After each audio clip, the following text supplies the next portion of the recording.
magbasa ng salita ng hula. Mapalad ang nakikinig at tumutupad. Mapalad ang nahahapis at sila ay aaliwin. Mapalad ang nagugutom at sila ay bubusugin. Ang magtiis hanggang sa wakas, sila lamang ang maliligtas. Ang magtiis hanggang sa wakas, sila lamang ang siyang maliligtas. Lalaganap ang kasamaan at sila'y magkakanuluhan. Lilitaw ang mga bulaan dito sa sanlibutan. Makipot ang pintuan patungo sa kaligtasan. Malapad ang pintuan tungo sa kapahamakan.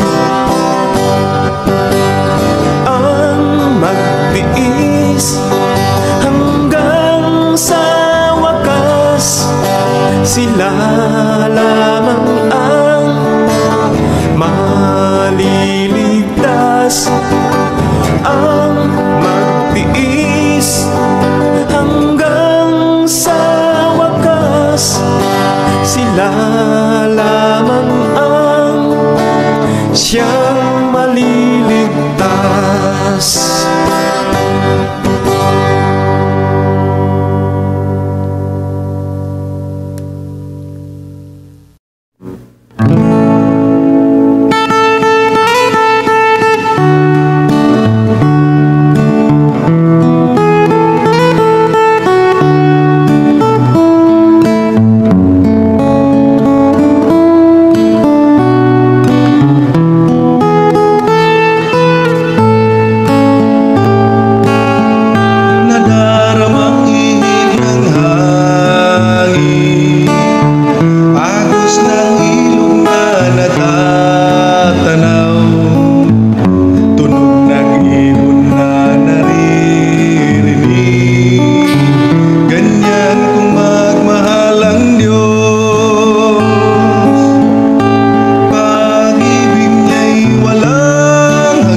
Okay, good afternoon everybody and welcome to this afternoon's edition of our program today. And actually we are now finishing. I will not speak for 1 hour.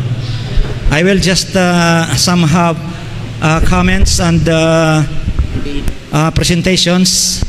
So I think please help pray for me to finish this for 25 to 30 minutes. Yan lang.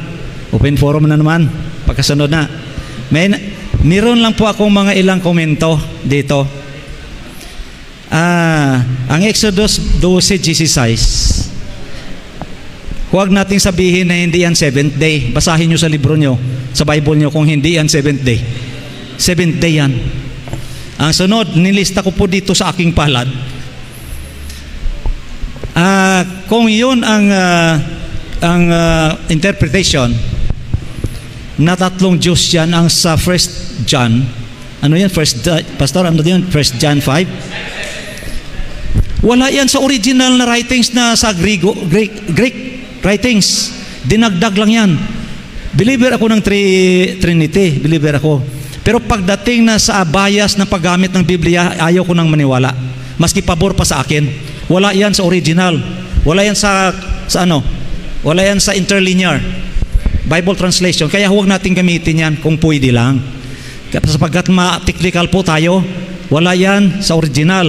Sunod na lista ko po dito ay yung 2% at yung 8%. 98%. Baka isipin nyo po ito mga kapatid at mga kaibigan na ito ay global membership ng Adventist. Sa Germany lang po ito, ha? Local ito, hindi po ito pang buong mundo. Ang issue dito doon lang sa Germany. Nakaabot lang sa General Conference ang mga records, kaya nagkakaroon ng mga comments. Ay karamihan doon kanina yung pinirenta, ay yung mga sulat yun sa Germany yun ng mga comments. Hindi yun sa General Conference. Okay? Kaya alin daw yung remnants? Yung 98 o yung 2%? Yung 98. Yung 98, binasa natin yung kanina na ang lumabas ay nag-issue. Yung kanina, kasi nakapresent doon kanina na parte doon sa may unchristian behavior. Yung unchristian behavior. Hindi lang yun. Pre-project na yun kanina dito. Nang inisyuhan nilang Adventista na Babylon. At lumabas na dyan. Malaki ito na issue. Hindi lang dyan. Okay? So ito pa. Dito po tayo. Aywan ko kung makita ko ito. Nadala po ito sa aking ano. Sige, sandali ha. Ito po. Kasi pabalik-balik po tayo doon sa gira na nag-enlist ang iilang mga lalaking Adventista sa Germany. Ang hindi nakasali doon kanina sa tanungan kung ilang lalaking Adventista ang nag-enlist, sapagkat hindi lahat na lalaki. Sinong nag-utos? Si Conradi ang nag-utos. LR Conradi ang nag-utos. Siya ba'y may order mula sa General Conference Executive Committee? Wala. Kung kaya Conradi sa kasaysayan ng buhay niya, nagpalimping-limping siya nung huli na, sapagkat ang ibang kasaysayan niya, pinagalitan siya, bali na-reprimand. Na-reprimand. Yun ang term. Pagkatapos nung huli, ayaw rin magpasaway, nag-opsyot. Ganyan ang kasaysayan. Kaya hindi na siya 70 Adventist nung mamatay siya. Ganyan. Kaya pabalik-balik tayo doon. Kung sa kabilang bahagi na naman, okay? Sa kabilang bahagi na naman, punta po tayo dito kung bakit si Conradi naman, palagay natin yung iba pang mga Adventist leaders, ay bumigay ng, ang sabi po ay officially, sabi po dito sa libro ng Isdarm, officially, nagbigay ng official order sa mga Adventista na magsundalo. Hindi po yung official, sapagkat saan kayo makakita sa Executive Committee decision ng General Conference na ang lahat ng mga lalaking Adventista ay magpa-enlist sa military. Ipakita nyo yan kung meron kayo. Ang official na tinatawag, inapprove yan sa council. Saan nyo makita sa council? Sa General Conference Council or sa Seventh-day Adventist Church Manual. Yan ang mga official na inorderan ang lahat ng mga lalaki Adventista mag-join sa military. Ipakita nyo. Kaya maniniwala kami na official. Kapag hindi makita sa official decisions, hindi yan official kagaya sinilagay dito sa libro ng ISDARM. Siguro mayroon tayo ditong challenge sa mga term. Okay. Sa kabilang bahagi na naman, bakit may mabasa na ang mga Adventista pinagustuhan nila sapagkat may prinsipyo dito sa sulat ni Ellen White sa Desire of Ages, pages 550 and 551. Pakinggan nyo po ito.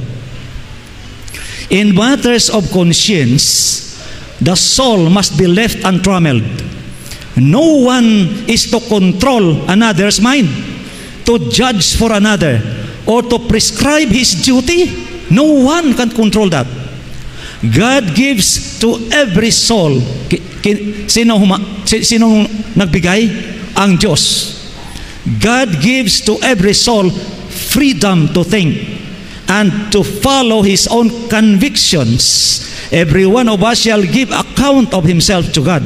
No one has the right to merge his own individuality in that of another. In all matters where principle is involved, let every man be fully persuaded in his own mind. Mga kapatid, si Mrs. White ang nagsulat nito Hindi naman si Conrad ay. Okay? Hindi naman ang General Conference. Si Mrs. White ang nagsulat nito. Na ito pala ay kung bakit nagawa nila yon, meron palang mga prinsipyo silang sinunod na hindi pwede i-control ang konsyensya ng bawat isa. Maliwanag po yon. Kaya kung may mga Adventistang mga pulis at may mga Adventistang mga sundalo, walang right magkondinar ang church. Walang right magkondinar ang church, ang Seventh-day Adventist Church. Bakit? Konsyensya nila yan. Halimbawa, mga kapatid ko at mga kaibigan,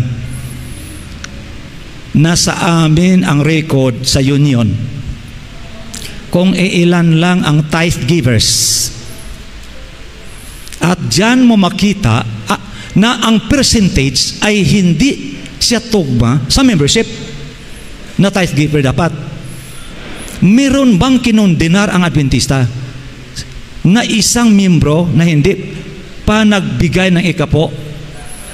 Wala. Sapagkat relationship niya yan sa Diyos. May isa pa dito, bago ko tapusin. Mayroon pa akong i-present sa inyo na kaunti bago ito.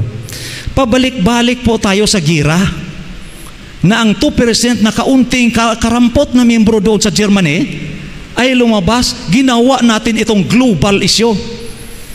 Ang sa totoo lang, gusto talagang lumabas. Bakit?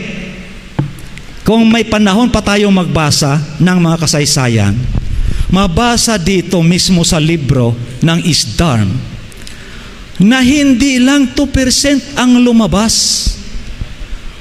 Siguro nabilang nila 2%. Ang dami-dami sinabi nila dito na lumabas. Marami at nag-scatter daw silang lahat. Hindi na nila mapangalanan. Siyempre, sila rin nagsabi, hindi na mapangalanan. Sapagkat marami ang lumabas, hindi lang 2% na yan. Pero marami silang lumabas. Ayan. Now, ayan, hindi yan issue. Dapat hindi yan issue. Sapagkat ngayon, hindi lang 2% ang lumabas. May pumunta sa Elijah, may pumunta sa local conference, may sa ISDAR, may sa IMS, may sa Davidian, may sa Elijah. Maraming lumabas. Nang sabi dito sa ISDAR na libro, mga opsyot. Alright? Ganito po. Ganito po. Punta tayo dito sa gira. Kasi pabalik-balik tayo dito. Walang katapusan ito. Sige. May basahin lang po ako dito. Testimonies for the Church, Volume 1, page 99. Pakinggan niyo po ito. A corrupt people have arisen who could not live with the people of God. Sino ba itong people of God? Ang Adventist nakasulat ito. Na-present ko kaninang umaga. A corrupt people have arisen who could not live. Ayaw makisama sa bayan ng Diyos. They despise reproof. Okay? And will not be corrected. They had an opportunity to know that theirs was an unrighteous warfare. Mga kapatid ko at mga kaibigan, ito, hindi na po ito pasa ng armas. May isa pala ditong digmaan na ginanap. Hindi lang yung sa Germany. Hindi lang sa Germany. Ito po ay may mga taong umalsa na gumawa ng hindi kaaya-ayang digmaan. Digmaan sa ano po? Testimonies to Ministers, pages 23 and 22 and 23. When men arise, claiming to have a message from God, but instead of warring against principalities and powers and rulers of darkness of this world, they form a hollow square and turn the weapons of warfare against the church militant. Hindi nga sumali sa gira doon sa Germany, kay nagbisi sila sa gira against sa SDA Church. Ibang gira ito, mas matindi po ito, sapagat ang church na mismo ang kanilang kinalaban, warfare din ito. Yung gira-gira sa Germany, 2%, karampot na numero. Ito hindi, global ito ang approach. Ito po ang sabi, they turn the weapons of warfare against the church militant. Be afraid of them. They do not bear the divine credentials. God has not given them any such burden of labor. They would tear down that which God would restore by the Laodicean message. Iba pala ito. Iba ang ibig po sabihin dito. Nag-uusap-usap po tayo patungkol sa gira sa Germany. Ito hindi. Sa mga lumabas po ito na ginira nilang iglesia.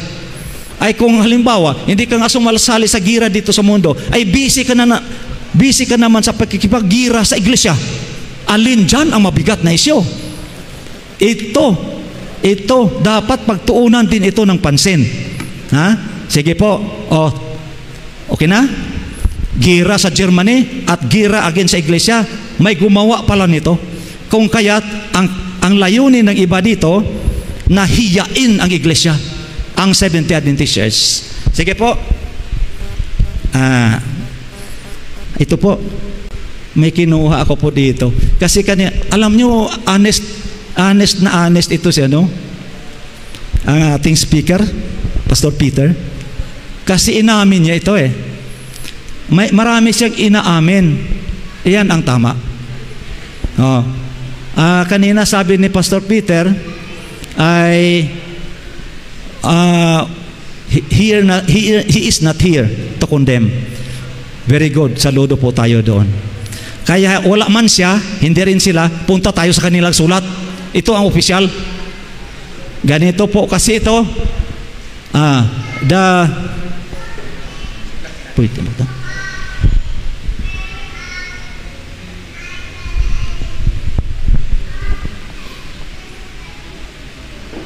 The destiny or fate of the apostate large class, ang Adventista po ito, and that of the fallen churches will be the same. They will be brought down to hell.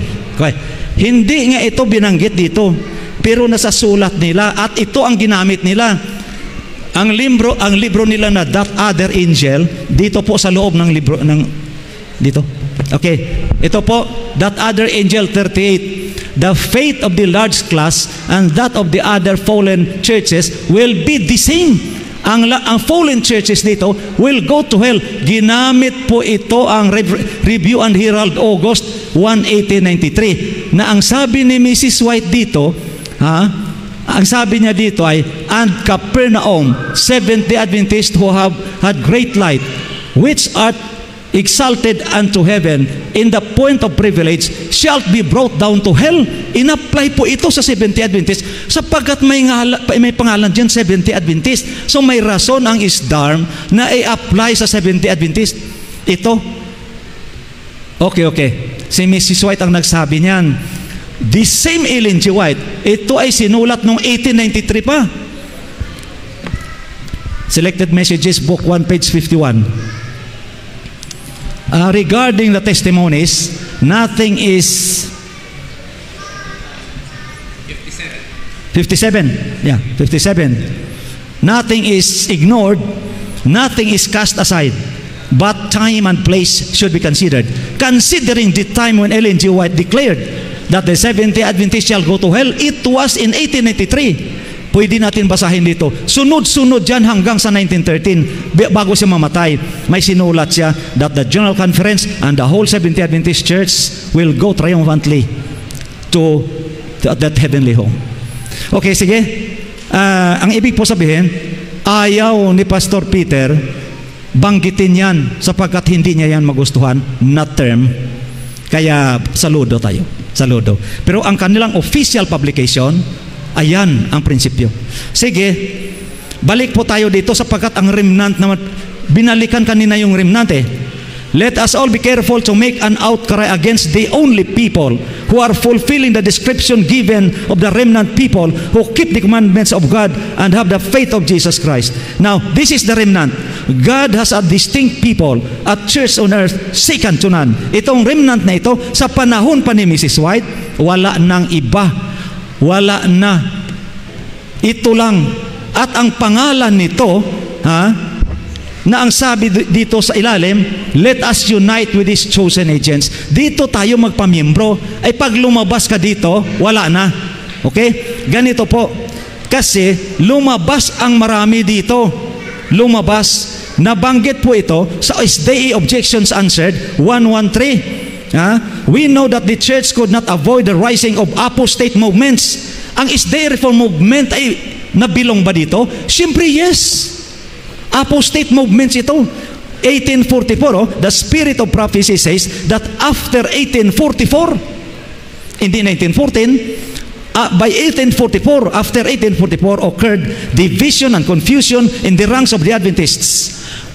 The spirit of indifference and self-sent messengers existed then just as they exist today. Remember that all the aforementioned fragments are children or offshoots of the SDA Church. Siyempre, hindi ito offshoot ng ISDARM. Offshoot ng SDA Church.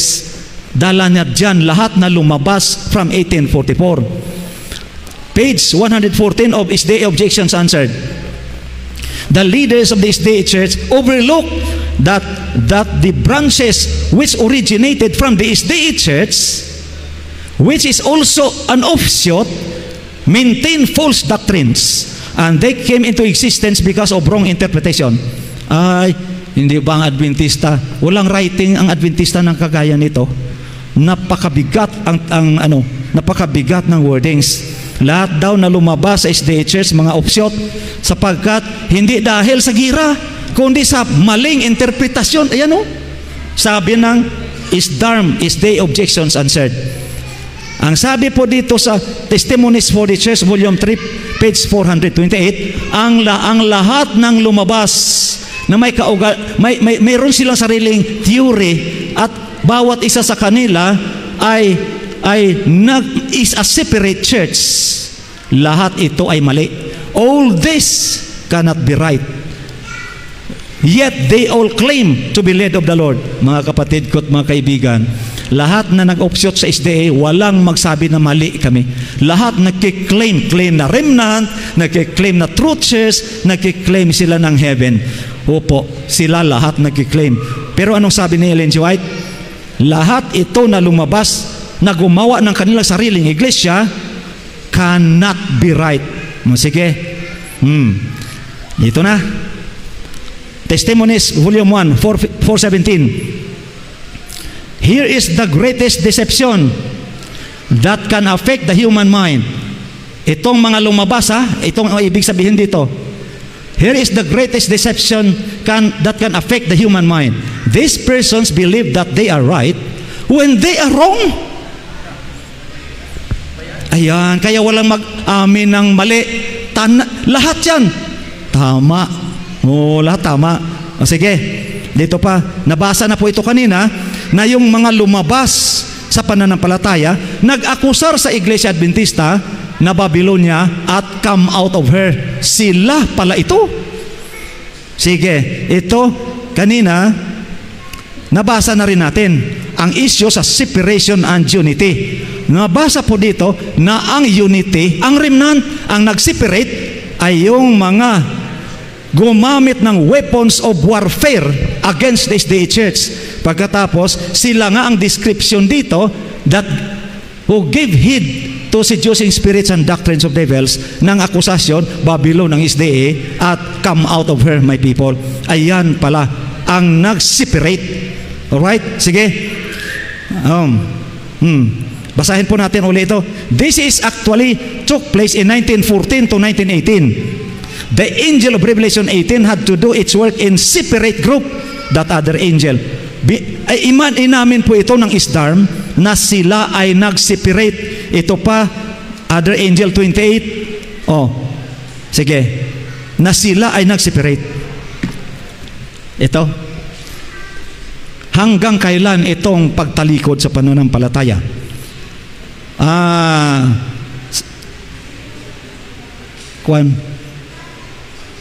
Selected Messages Book 2:383. Satanic agencies in human form will take in this last great conflict to oppose the building up of the kingdom of God. And heavenly angels in human guise will be on the field of action. These two opposing parties will continue to exist till the closing up of the last great chapter in this world history. Mga kapatid, mga kaibigan, may dalawa lang pala. Dito may dalawa ka-opposing parties.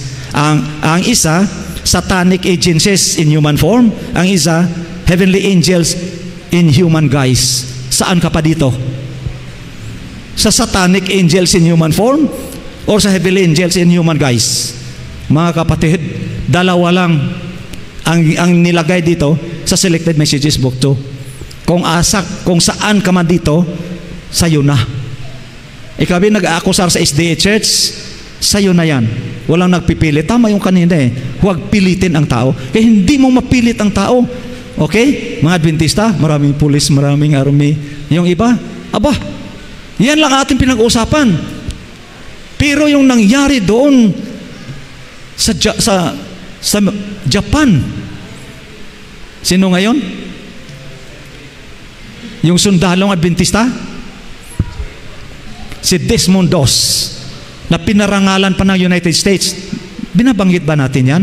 Wala, sapagkat tama ang ginawa. Yung mali lang ang binabanggit. Sana huwag yung bias. Okay. Sino ang pinakamataas noon na chaplain ng US Navy? Yung black man ay nag-retire na at kinuha na naman na chief chaplain ng US Senate, Seventh Day Adventist. Primero sa Navy siya. Hindi natin binabanggit yan. Ang binabanggit lang natin yung lahat ng mali. Tama yung si Mrs. White dito. Walang binabanggit na tama sa Adventist. Okay? Si Barry Black, si Pastor Barry Black, former chief chaplain ng US Navy, ngayon chief chaplain ng US Senate. Hindi natin binabanggit yan sapagkat karangalan niya ng church. Pero kung alin yung kahihiyan ng church, iyon ang ating pinapalaki. Sige. One thing is certain, is soon to be realized: the great apostasy which is developing and increasing and waxing stronger, and will continue to do so until the Lord shall descend from heaven with a shout. Kaya mga kapatid, huwag kayong magpaabot na mangyari na ang church ay manatiling matahimik. Hindi po.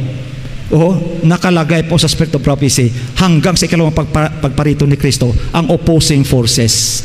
Kaya depende na po ito sa mga individual. Kaya my suggestion is we have to reconcile. Bahala na kung anong mangyari sa mundo. Kung anong mangyari sa mundo, sapagkat tayo ay mga tao rin lamang. Kung bukas ay this life is actually a passing away, and so we need to reconcile. So balit doktrina ito, kaya pinipresent lang para huwag naman ma-imbalance. I want the Seventh-day Adventist Church to be careful how you receive every new notion, and those who claim to have great light, the character of their work seems to be accused and to tear down. Selected Messages 69. Gentle warning to the SDAs, beware of those who rise with a great burden to denounce the church. Yeah, umaalsa po ito ay Biblia, Spirit of Prophecy, pero kahihiyan ng SDA Church ang tinuturo. My message to you is, itong message ngayon, no longer consent to listen without protest to the perversion of truth and mask the pretentious sophisties. Mayroon din pala sila yung tinuturo na, o sige, harapin nyo yan. Kaya paminsan-minsan hinaharap din. Sige, we have reached a time when things are to be called by right name. As we did in the earlier days, we must arise under the Spirit of God, rebuke the work of deception. Kaya po, mga kapatid at mga kaibigan, mga pastor ng Adventist, sometimes napaharap sa mga ganitong sapagkat may order si Mrs. White to rebuke the work of deception. Call rebellion by its right name and apostasy by its right name. Oo, kailangan huwag pabayaan pangalanan kung anong klaseng rebellion yan, anong klaseng apostasy yan.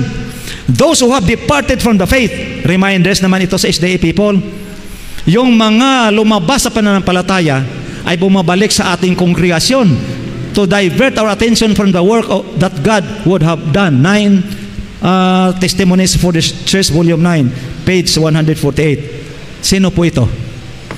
May mga lumabas sa pananampalataya na bumabalik sa kongregasyon. Hindi dito ha? Hindi ito ngayon. Ito ay isang formal at official at magidoong talakayan. Hindi itong ibig sabihin.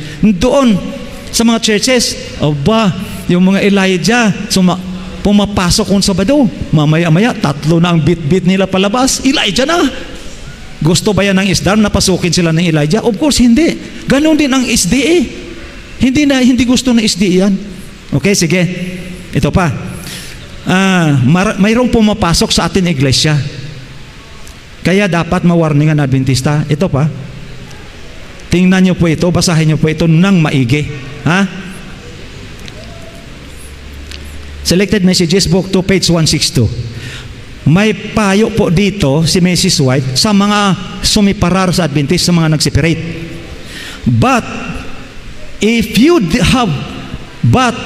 have decided to cut all connections with us as a people, I have one request to make for your own sake as well as for the Christ's sake.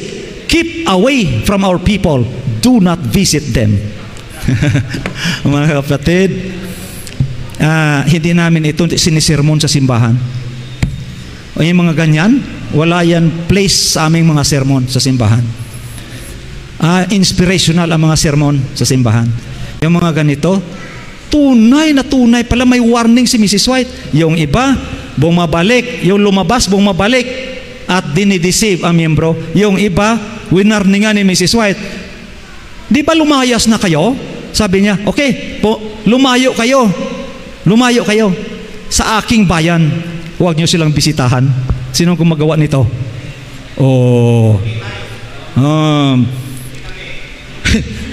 Kaya sabi ng kaibigan kong ng Retinine, sabi niya sa akin, Pastor, kami, kasi inaagaw ng simbahan ng mga Adventista, sabi niya, kami pumunta sa inyong mga membro at sa inyong simbahan, bakit kayo hindi pumupunta sa amin? Ganyan ang tanong niya. Sabi ko, hindi na kailangan. Ninakaw nyo ng aming mga membro, papunta-punta pa kami doon sa inyo. Kunin nyo dyan ang lahat ng pasaway. Inyo na lang lahat yan. Bakit kami pupunta pa sa inyo? Ay sabi niya, hindi ba hinahanap ang isa? Oo. Di ba hinahanap ang isa? Sabi ko yung nawala na tupa. Pero yung mga kambing na mahaba ang sungay. Okay. O sige. Christ is the unite. Ito na po ang final message ni Mrs. White. 3 SM 21 and 25. Christ is the uniting link in the golden chain which binds believers together in God. There must be no separating in this great testing time. The children of God constitute one united whole in Christ. Ang ibig po sabihin nito, there must be no of shooting, please. Ito po, there must be no separating in this text. Sino po ang sinabihan nito? Hindi natin masisi ang ISDAR, mga EMS, ang local conference, ang Elijah. Hindi sila sinabihan. Ang sinabihan dito, itong church na ito ang church sa inyo na. Kung sumama pa kayo doon kay Kibuloy at sa Kisuriano. At sa iba pa. Okay? Pero there must be no separating in this great testing time. The children of God constitute one united whole in Christ. Ito po, wala na. Ito minutes. Po ang, ano po? 30 minutes. 30 minutes pa? Ayoko na. May 30 minutes pa daw ako natira. Ayoko na. Katapusan na lang ito, katapusan. Sinadya ko itong huwag yung 1 hour. Selected Messages Book 2, page 399. It is the privilege. Ito po ang isa sa mga final messages ni Ellen G. White sa General Conference. Ito ay sinulat niya noong 1913. Narinig ko kanina ng umaga mula daw noong 1863 to 1913. Walang problema. Ano yan, Pastor? Malaki ang problema. Panahon pa ni Mrs. White. Hanggang 1939, hanggang ngayon, malaki ang problema. Pero ito po, balikan natin po ito. Sumulat si Mrs. White noong Mayo 14 na sulat, nakapublish sa General Conference Bulletin. At ito po ay doon sa library archives sa General Conference. Mayroon dyan sa ayas, mayroon dyan sa ayas nito, Pastor. Okay, ang sabi po ni Mrs. White noong 1913, aba, 1 year na lang magira na 1914. It is the privilege of our representative men in attendance in the General Conference. May sesyon kasi noon. To cherish a spirit of hopefulness and courage. My brethren, the Savior has revealed Himself to you in manifold ways. He has filled your heart with the sunlight of His presence while you have labored in distant lands and in the homeland. Ito po ay isang inspirational message ni Mrs. White sa mga pastor at workers na General Conference of the Seventh-day Adventist Church. 1930 na ito. Ito po, turn your eyes away from that which is dark and discouraging, and behold Jesus, our great leader, under whose watchful supervision the cause of the present truth, to which we are giving our lives and our all, is destined to triumph gloriously. Diyan mo makita na walang message si Mrs. White na kagaya sa ginang message ng iba na close of probation na sa Seventh-day Adventist, wala ng pag-asa sa Seventh-day Adventist. Ay dito, libro sa ISDAR ay nagsabi dito na wala ng reformation sa Seventh-day Adventist. Ang reformation daw ay sa labas. Dapat daw ang reformation sa labas, hindi na sa loob. Samantala ang sabi sa medical ministry, sandali po, tingnan ko po ito. Tingnan ko po ito. Ang reformation dito ay binanggit ni Mrs. White. Ito, basahin ko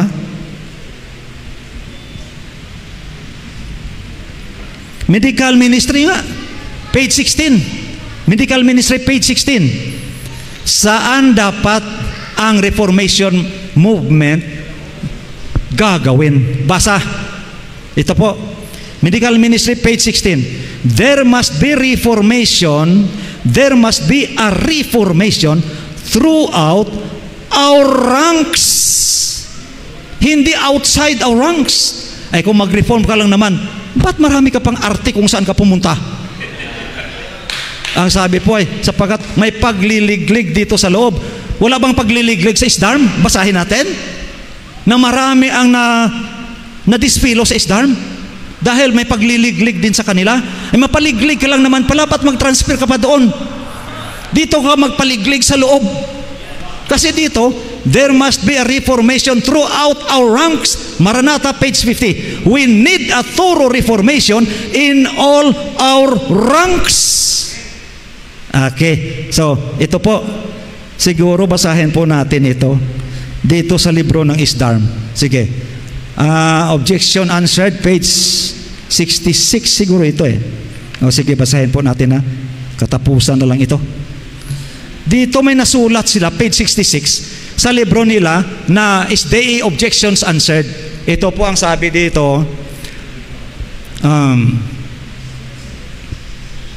As we said in the beginning, every reformation in the past began inside the church, but none could continue and be completed inside the apostate mother church. Wala na palang reformation daw sa loob ng apostata o nagtalikod sa pananampalataya ng mother church. Reformation were always carried outside the church. Ayan. Okay. Ito pa. It is impossible to accomplish reformation inside the church. Imposible daw ang reformation dito. Kaya ang resulta nito, imposible pala, dapat lumabas. Come out of her, my people. Go to the East Dharm Church or IMS or Retinine or what. Kaya doon sa kanilang reformation, ano po ang tinatawag na reformation dito? Sapagkat, tama yun eh.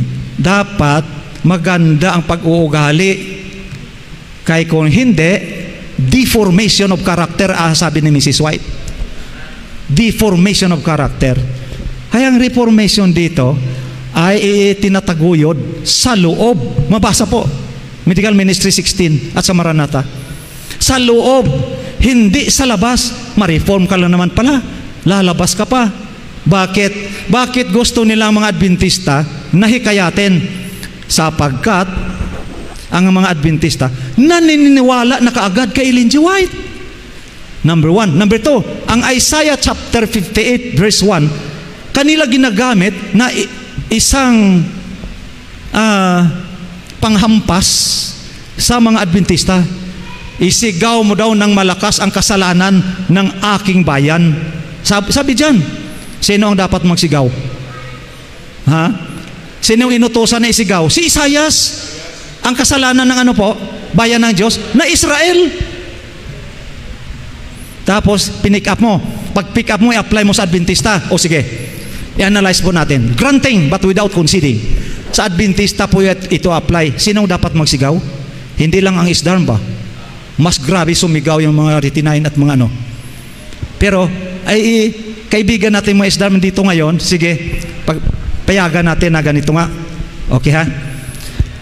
Ay sigaw mo ng malakas ang kasalanan ng aking bayan. Huwag magpigil, isigaw. Sige. Yan ba ang mabuting ugali? Isigaw-sigaw mo sa public at i-publish mo pa yung kasalanan ng mga... Kung lumabas ka lang naman, goodbye ka na sa iniwanan mo. Ang sabi ni Mrs. White, do not visit them again. Ay, sigaw-sigaw pa. Hindi yung dito na kongregasyon natin ngayon ha. Isigaw mo, kasalanan na aking bayan. Okay, sige. May bayan pala ang Diyos. Ang ibig po sabihin ng Isaiah 58, bayan yan ng Diyos. Okay, sinong bayan ng Diyos dyan na may kasalanan? Kung i-apply yan sa Adventista, o sige mga Adventista, sige. Adventista pala na pasaway ang bayan ng Diyos. Sinong magsigaw? Ang Retinine, ang Isdharm, mga MS. Tingnan nyo yan mga kapatid. Kung gayon ang nagsigaw, hindi bayan ng Diyos yan. Kaya ang sinigawan, bayan ng Diyos. Kasalanan ng bayan ng Diyos ang isisigaw mo. Ay sino ngayong sumisigaw? Ay may dalawa lang naman bayan dito. Bayan ng Diyos at bayan ni... Okay. Kanina nabasa na natin. Satan is the accuser of the brethren. Kaya alam niyo mga kapatid ko at mga kaibigan, ito mga scripture na ito, pati yung kay Mrs. White, masakit ito pag binasa mo. Kaya mayroon akong pakiusap. Pwede ba tigilan na natin ang akusahan dito? Sabagay, hindi po natin itong pigil ang headquarters ng Isdharm doon sa Maynila, sa Amerika, sapagkat official doctrine nila ito, na atakihin ang Seventh-day Adventist Church, sapagkat itong main target nila ay naniniwala na kaagad kay Ellen G. White, madali na lang. Sige, puntahan yung Iglesia ni Cristo kung makuha nyo kay Ellen G. White nyo. Puntahan nyo yung mga saksi. Gabihin, umaga at gabi. Kayo sa debate, hindi matapos-tapos yan. labanan katudo-tudo na Iglesia ni Cristo. May Ellen G. White kayo, may manalo rin kami. O ganyan pa. So, pakamatayan din nila manalo nila. Yung saksi, ganun din yan. Bakit Adventista ang tinitira? Naniniwala na kaagad, madali na lang. Kaunting kibrada na lang dyan, madala na yan.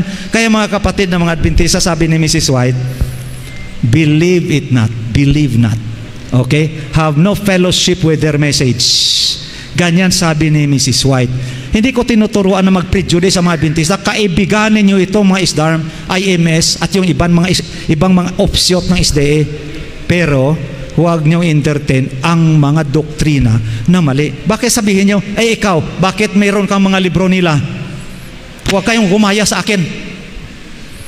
Huwag lang kayong gumaya. May library ako ng mga ganyan lahat.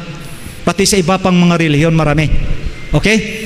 So, sana po mga kapatid at mga kaibigan ay nagkaroon tayo ng fair sharing ng pabalita mula sa SDA at sa ISDARM ngayong araw. Ako'y naniniwala na dito sa mundong ito ay nagkakaroon po tayo ng mga ganitong mga sagupaan at mga talakayan.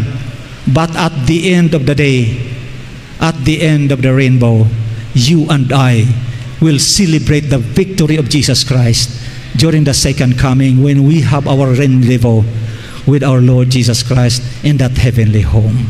And this ends my inspirational message for today. Thank you very much for listening until this time. May God bless you. God bless you. God bless.